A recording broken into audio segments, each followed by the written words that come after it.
mag-secret file, ay ilike mo muna ang video na to at mag-subscribe na sa aming YouTube channel. Don't forget to click the notification bell para hindi ka nahuhuli sa latest episode ng DJ Rocky's Secret Files.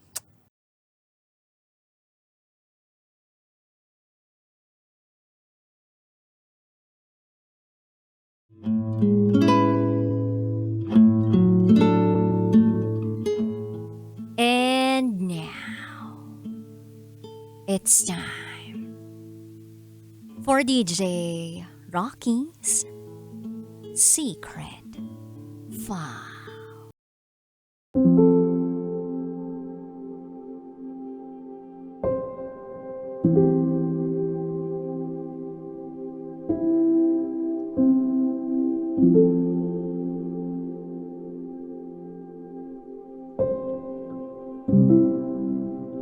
Gusto kong balikan ang ex kong may pamilya na dahil alam kong hindi na siya masaya.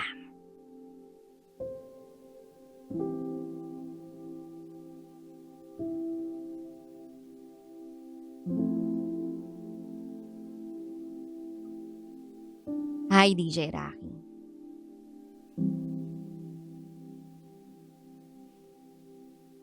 Sumulat ako kasi last night habang nasa isang bar kami sa Italy,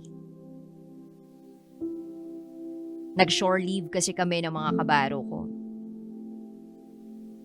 Yung Pinoy restaurant na napuntahan namin, saktong nakikinig sa programa mo via YouTube.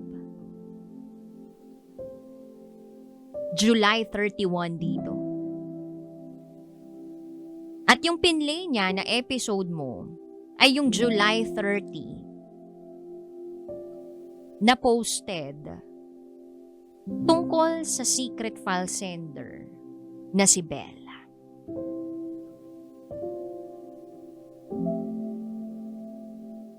Itago mo ko sa pangalang K. Short for Keisler. Isa akong seaman. 29 years old. At aaminin ko, ako yung ex ni Bella.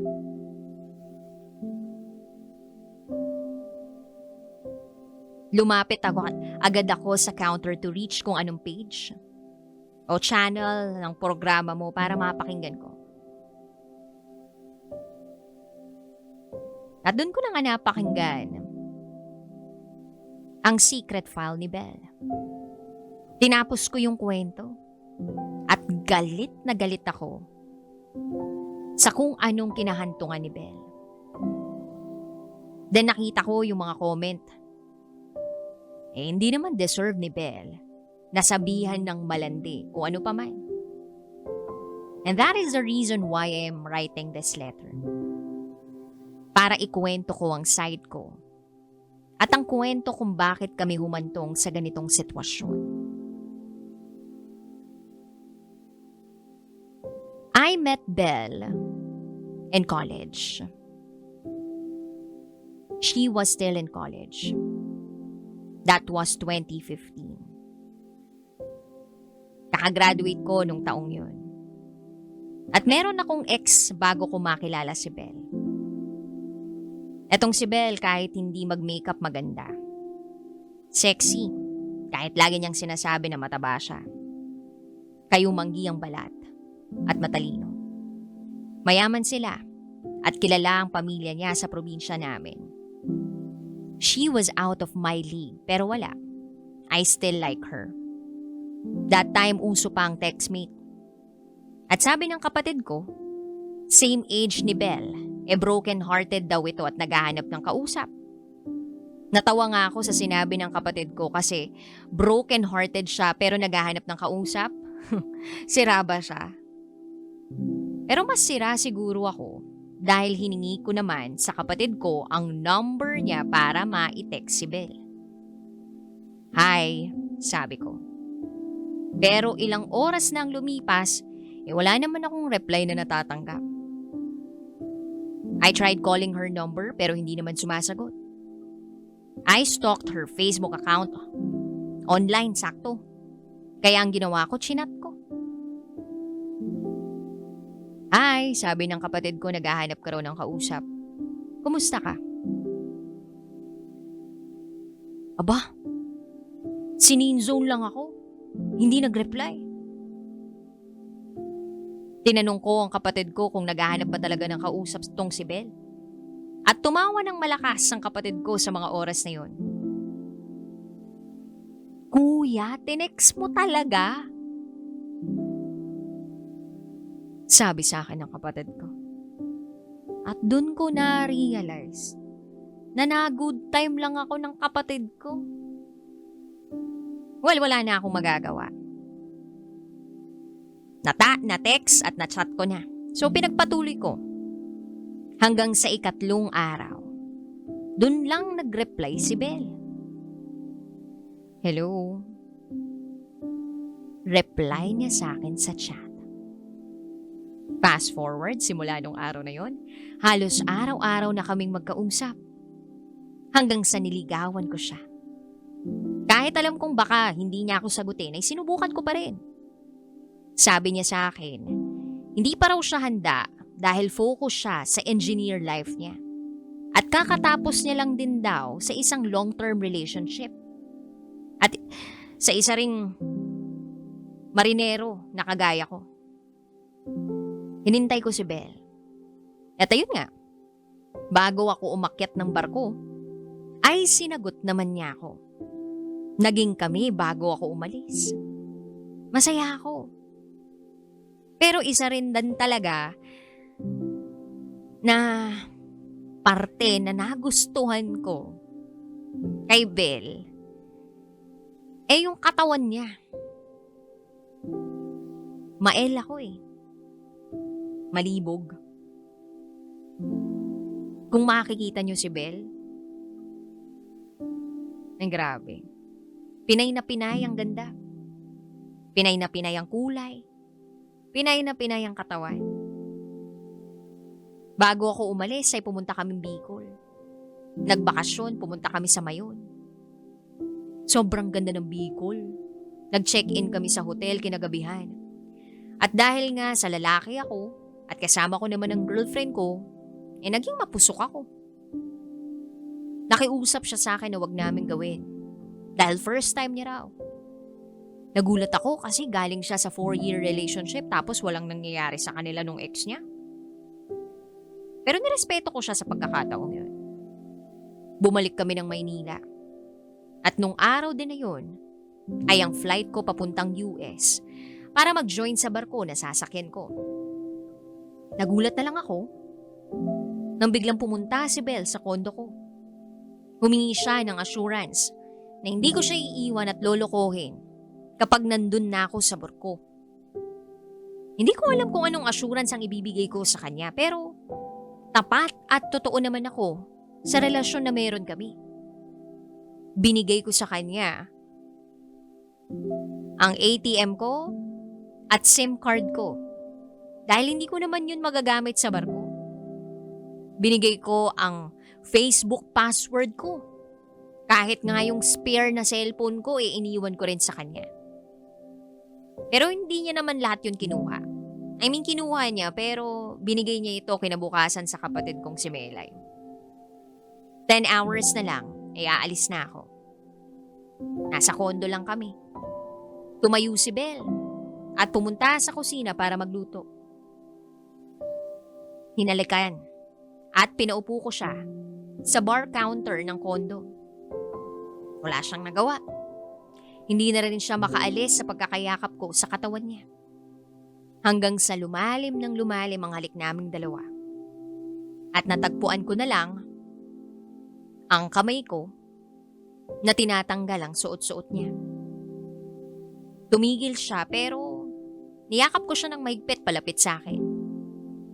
Hindi ko kayang tumigil. Hanggang sa inalis ko na yung dapat alisin na suot-suot niya. Hinarangan niya yung kamay ko. Namumula siya nun. Pero Uurong pa ba ako? Hanggang sa may nangyari na sa amin. Grabe. Ang daming dugo. Agad na tinanggal ni Belle ang bedsheet para daw malabhan. Sabi ko sa kanya, hayaan na lang niya. Dahil meron namang naglilinis sa unit ko. Lalo na kapag nasa ibang lugar ako. Hindi siya ang una ko, DJ Rocky. Mas matanda ako kay Belle. At mas may experience ako pagdating sa ganung bagay. Pero kahit hindi siya yung una ko, parang sa kanya lang ako naging ganito. Paalis na kami ng kondo. At hahatid niya raw ako sa airport. Kahit ayaw ko na ihatid niya ako, wala naman akong magagawa dahil siya ang mag-uuwi ng sasakyan ko. Habang nasa sasakyan kami, nakatulog siya. Kinakausap ko siya kahit tulog siya. Sabi ko sa kanya, "Sa'yo ko lang to naramdaman, Belle. Sobrang mahal kita at ayaw kong mawala ka sa akin." Hinawakan ko lang ang kamay niya at hinalikan nito. 3 buwan na ako sa barko at sa 3 buwan lang ako nagkaroon ng signal para makausap si Belle. Tinawagan ko siya agad. Hindi siya sumagot. Siguro ay tulog pa siya dahil madaling araw sa Pilipinas noong mga oras na yun. Binasa ko ang mga mensahe niya sa loob ng 3 buwan. May pictures at videos ng mga gala niya. May video din na umiiyak siya habang nagre-review. Pressured na siya sa engineering na yan. Sabi niya sa video. Nakakatuwa lang siya dahil halos wala siyang palya sa pag-update sa akin.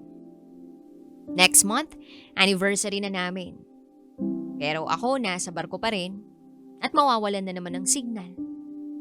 Dumaong kami sa Portugal sa panahon na yun at bumaba ako para bumili ng pasalubong para kay Belle. Chocolates, bag, shoes at alahas. Hanggang sa magdi-dinner lang dito at umaga naman sa Pinas kaya tumawag na ako kay Belle. Success naman. Fast forward sa anniversary namin. May bumabang kabaro ko at dun ko pinadala lahat ng package ko kay Belle. Ako na lang ang nagbayad ng excess niyang cargo para lang maipadala yung mga pasalubong ko sa Pinas. Tuwang-tuwa si Belle base sa mga video na sinend niya sa akin. Dahil hindi naman kami nagkausap kasi wala naman akong signal. Dumating ang taon na bababa niya ako sa barko. Pagkarating ko sa Maynila ay hindi niya ako sinundo. Nag-out of the country trip siya papuntang Thailand kasama ang blockmates niya. Dumiretso ako sa company namin para mag-file na ng ranking. In-approve naman nila yung stay ko rito sa Pinas for 1 year. Masaya ako noon dahil 1 taon kong makakasama si Belle. Umuwi ako sa kondo. Sobrang linis ng gamit ko. Hindi na nga pala ito pinapalinisan ni Belle sa cleaning service ng kondo dahil gusto niya na siyang maglinis at mag-alaga. Nakaayos ang mga damit ko, malinis ang kusina, kwarto at sala. Pagpasok ko ng banyo ay nakita ko ang mga damit niya. Dumiretso ako sa laundry area para laban ito. May note sa ref at ito yung coordinates at oras ng barko kung kailan ako magkakaroon ng signal. Tinitake note ni Belle para makapag-alarm siya at makapag-online. Umupo ako sa sala at tumawag sa isang travel agency sa Pinas para mag-book ng isang trip for 2 weeks. I called Belle. "Babe, saan ka?" "Uwi ka na, nasa Pinas na ako." Hindi nga pala alam ni Belle na uuwi ako. Ayoko kasi na dahil sa akin, hindi siya sumama sa gala nila nung block niya. Pero next day, umuwi naman agad ito. Kinabukasan pagkagising ko, nasa kusina na si Belle. May breakfast na sa table at may kape na rin. Na-miss ko siya kaya agad ko siyang niyakap. Miss na miss ko siya. Lumipas ang ilang buwan. Halos live-in na kami sa condo. At dahil doon, ginawa ko siyang co-owner ng condo ko. Gulat na gulat si Belle. Hindi niya tinanggap dahil may condo rin naman siya, pero wala na rin naman siyang magagawa. At dumating na kami sa punto na nagkaroon na ako ng kasalanan. Bumalik ako sa Manila that time. Nag-training para sa susunod kong pagsakay. Uminom kami sa bar, kasama ang ibang mga kabaro ko. Hindi ko alam, nakasama pala doon ang ex ko. Small world. Yung kabaro ko ay kasama ng ex ko sa tirahan. DJ Rocky, hindi ko ginusto. Pero dahil siguro sa impluwensya ng alak, may nangyari sa amin ng ex ko. Naalaman ni Belle ang nangyari. 2 weeks niya akong hindi kinausap.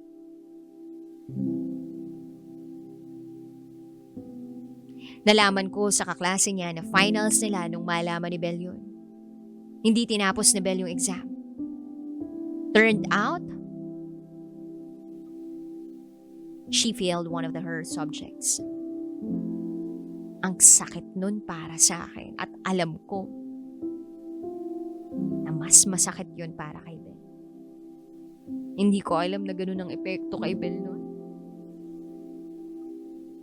Sinuyo ko siya. I tried to win her back.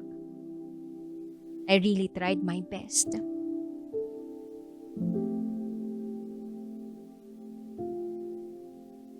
Akala ko, patatawarin niya na ako ng tuluyan. At akala ko, sa pagpapatawad niyang yun sa akin, magiging okay na ang relasyon namin. Pero hindi, DJ Rocky.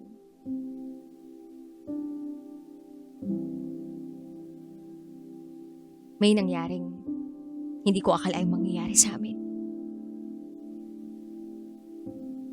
Sinuyo ko siya.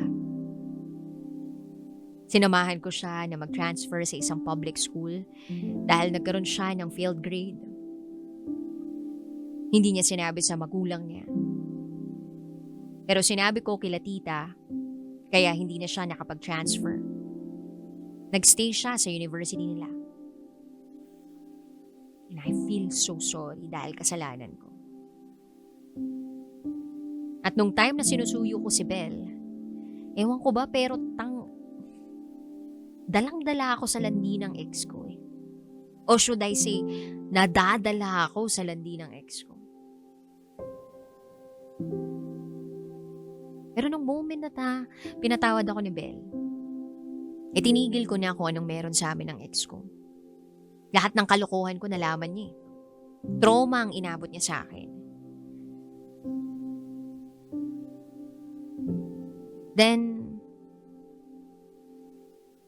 on our second anniversary, may signs na buntis si Belle. She skipped her morning class. Masama ang pakiramdam niya. Kinailangan ko pa na sunduin siya dahil hindi na niya kayang mag-drive. Hindi niya kayang tumayo. Never siyang nag-PT. Pero calendar kasi ang period niya. And she missed 1 straight month. Hanggang sa nag-decide kami na sabihin sa pamilya ko. Take note hindi pa siya nag-PT pero sinabi na namin agad sa pamilya ko. Dinala ko siya sa bahay namin. Andun sila mama. I started talking. And I told them na buntis si Belle. Magpapakasal kami pagkatapos yung mga anak. They agreed. Actually, nagplan na kami noon na pumunta sa probinsya ni Belle to ask her parents blessing. But after a week, nirush namin si Belle sa hospital kasi nahimatay siya. Doon din namin nalaman na hindi siya buntis. She was sick, over-fatigue, stressed, dehydrated. At yung sugar level niya was down. Kaya siguro hindi pa siya dinaratnan. After niyang ma-discharge sa hospital, dinatnan na siya. It was a false alarm. Pero alam niyo yun, sobrang ready na ako maging daddy. Bumili na nga ako ng bahay para sa amin eh. Yes, bumili na ako ng bahay kasi para after kasal doon na kami titira. At yung excitement ko biglang nawala. But still thankful ako noon na magaling na si Belle. Isa yun sa masayang alaala sa relasyon namin ni Belle. Ganun ko siya kamahal na kahit hindi pa ako sure, handa ko na siyang pakasalan.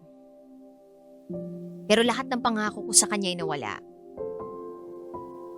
Simula nung nagloko ako. Oo, nagloko ako sa hindi ko alam na rason. She was so good to be true para sa akin. Hindi ko siya kayang tapatan. Kaya siguro ako naghanap ng ibang babae kung saan ako mas may binatbat. Dumating na ang panahon na hiwalay na kami. Bumalik ako sa barko.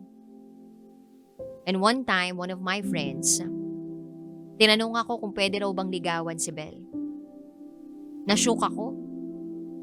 Ayoko sanang pumayag kaso sabi niya, may iba na rin daw na pumuporma kay Belle. Fast forward yung kabaro kong yun, nakasama ko sa barko. Nakita kong nililigawan niya pa rin si Belle. Hindi raw siya nito sinasagot. At bigla niya akong tinanong, Pre, sex addict ba si Belle? Nagulat ako kasi hindi naman ganun si Belle. Halos ang hirap ngang makascore sa kanya dahil masyado siyang busy sa ibang bagay. Tinanong ko yung kabaro ko kung bakit. At ang sabi niya, tinanong daw kasi siya ni Belle kung ano raw ang habol niya sa kanya. Dahil kung sex lang daw, ay hindi raw niya sasagutin yung lalaki. Trauma si Belle sa nangyari sa amin. At akala niya siguro ay sex lang ang habol ko sa kanya. Kaya kami naghiwalay. Dahil hindi niya sa akin to na ibibigay. After ng 3 taon, nahiwalay kami ni Belle. May nakilala ako sa Netherlands, kawork ng kapatid ko sa isang ospital. Jeremy is her name. Babae siya. Pero parang hindi ko siya feel na maging girlfriend. Casual meetings, plain sex, ganun lang yung ginagawa namin ni Jeremy. Hanggang sa nabuntis siya. And FYI,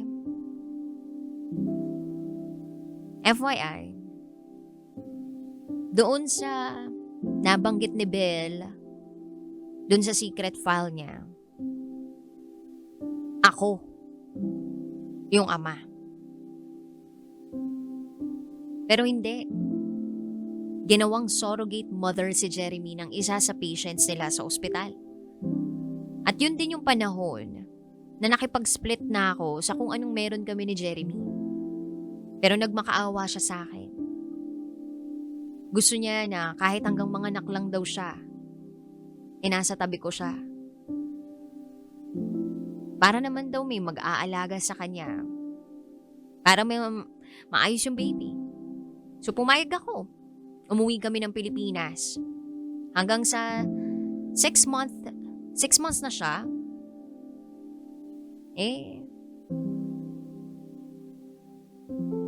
Dapat makapunta na ng UK.